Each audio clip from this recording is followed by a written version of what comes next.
Halo semuanya, baiklah, ini merupakan video pertama saya.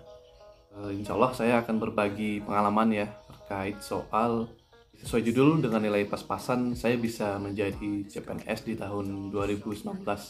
Sebelum itu, langkah baiknya teman-teman untuk subscribe dulu channel video berkisah, dan kedepannya saya akan terus membuat video berbagi pengalaman kepada teman-teman sekalian yang ingin mengikuti tes CPNS di tahun 2021.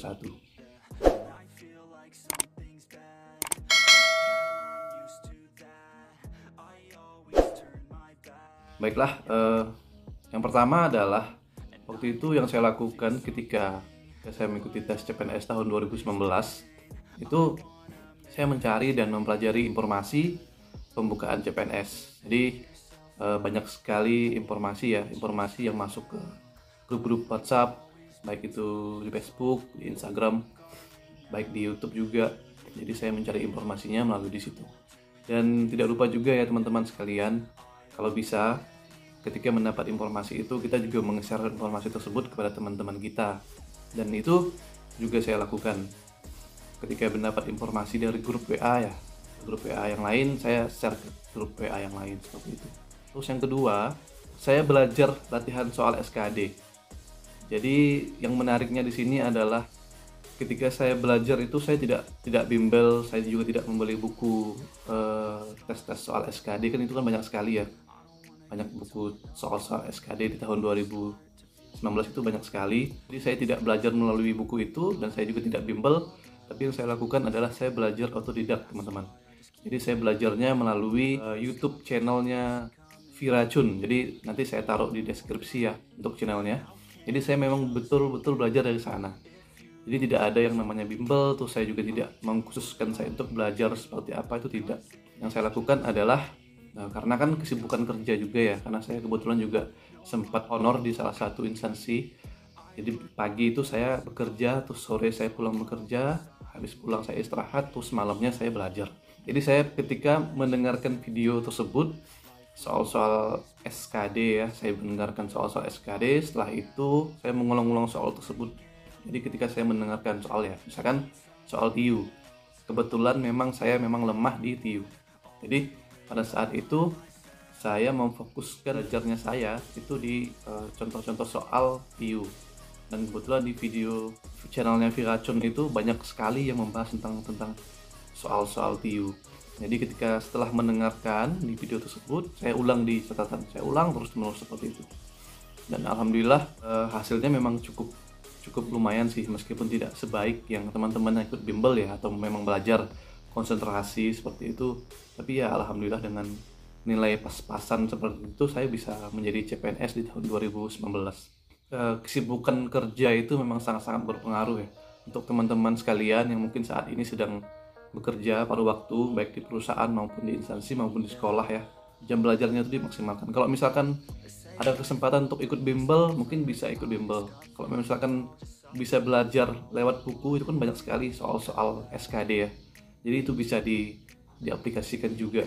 Terus kalaupun memang dalam kesibukan kerja itu memang sangat-sangat mengganggu, teman-teman bisa memanfaatkan waktu itu, mungkin bisa setelah pulang kerja, malamnya itu dimaksimalkan untuk belajar. Kalau pengalaman saya pribadi, pada saat itu saya pagi itu kerja, terus sore saya pulang kerja saya istirahat, malamnya saya sempatkan untuk belajar. Dan ini salah satu tips juga ya untuk teman-teman sekalian. Jadi dari 3 soal SKD ya, pertama kan ada TWK, wawasan kebangsaan, terus ada TIU yang matematika dasar itu, terus ada TKP. Teman-teman pelajari yang benar, pelajari sebetul-betulnya saya kurangnya di mana, seperti itu. Kalau saya waktu itu pengalaman saya ya, saya itu memang kurangnya di TIU, teman-teman. Di penghitungan dasar itu saya memang sangat-sangat kurang. Yang saya lakukan memang saya memfokuskannya belajar di situ. Jadi saya fokuskan belajar di situ, misalkan dari 100% ya, 40%-nya itu saya fokuskan ke TIU, 30%-nya saya di TWK, terus 30%-nya saya di TKP.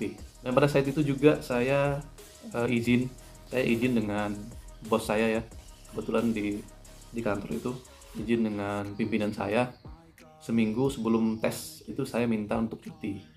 Jadi 1 minggu sebelum tes itu saya cuti, diizinkan. terus saya cuti dan 1 minggu itu saya belajar. Dan alhamdulillah dengan menerapkan sistem seperti itu, saya diberi rezeki untuk lolos CPNS tahun 2019. Terus yang selanjutnya yang saya lakukan, jangan lupa berdoa teman-teman, dan mendekatkan diri dengan Sang Pencipta. Itu sangat-sangat penting sih. Jadi teman-teman, saya sarankan, nah ini berbagi pengalaman saja, tidak menggurui atau segala macam, untuk jangan lupa berdoa dan mendekatkan diri kepada Sang Pencipta. Terus yang selanjutnya, yang terakhir, minta doa restu kepada orang tua. Ini yang terpenting sih. Teman-teman bisa lihat channel dimanapun tentang pengalaman-pengalaman terkait soal CPNS ini, dimanapun tuh pasti mengatakan jangan lupa minta doa restu orang tua. Karena ini juga saya lakukan ketika sebelum berangkat tes ya, saya mengucapkan salam dulu kepada kedua orang tua saya minta doanya, saya minta doa restu kedua orang tua saya untuk memberikan kemudahan dalam tes CPNS. Dan alhamdulillah pada saat itu saya diberi kesempatan untuk lolos CPNS tahun 2019 meskipun dengan nilai yang pas-pasan. Dengan nilai 293 saya bisa lolos CPNS di tahun 2019. Padahal masih banyak sekali teman-teman yang 300 lebih, 350, yang 360 itu pun belum tentu lolos karena memang persaingan tadi ya, rezekinya orang masing-masing. Intinya pengalaman saya ya seperti itu. Jadi untuk teman-teman yang mempersiapkan ini lebih dari saya, itu kemungkinan lolosnya itu bakal lebih besar sih. Untuk teman-teman juga yang bekerja paruh waktu ataupun bekerja di perusahaan ataupun yang bekerja di instansi, itu tidak bisa menjadi alasan untuk teman-teman tidak memiliki waktu untuk belajar ataupun lolos menjadi CPNS. Mungkin hanya segitu dulu yang dapat saya sampaikan ya. Sharing pengalaman, bukan berarti saya bermaksud apa-apa. Saya tidak maksud menggurui atau segala macam, karena nilai saya juga pas-pasan waktu lolos CPNS, gak ada yang bisa dibanggakan karena memang rezeki sih ya, rezeki masing-masing orang. Jadi ya mungkin 4 pengalaman itu bisa teman-teman terapkan untuk mengikuti tes CPNS di tahun 2021. Jangan lupa subscribe ya, sekali lagi jangan lupa subscribe, share, and comment di channel saya biar saya semakin semangat untuk berbagi pengalaman terkait tes CPNS di tahun 2021 ini.